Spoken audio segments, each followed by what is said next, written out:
السلام عليكم، أنا أخوكم عبد الله طارق، أحييكم جميعا. بالبداية أتمنى نصلي على النبي محمد وعلى آل محمد. للأسف انعدمت الإنسانية وقلة الرحمة.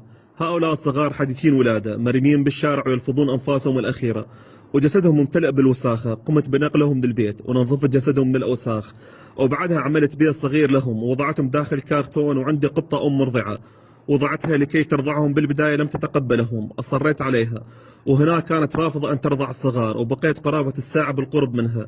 أحبتي الكرام، كانت معاناة جدا قوية حتى تتقبلهم، وبقيت لغاية الفجر بالقرب منها.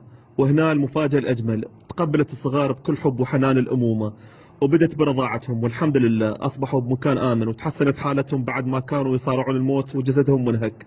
الآن هم بمكان آمن بفضل الله.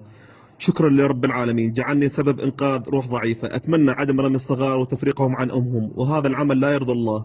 ارحموا ترحموا، في أمان الله، ورب يحفظكم جميعا.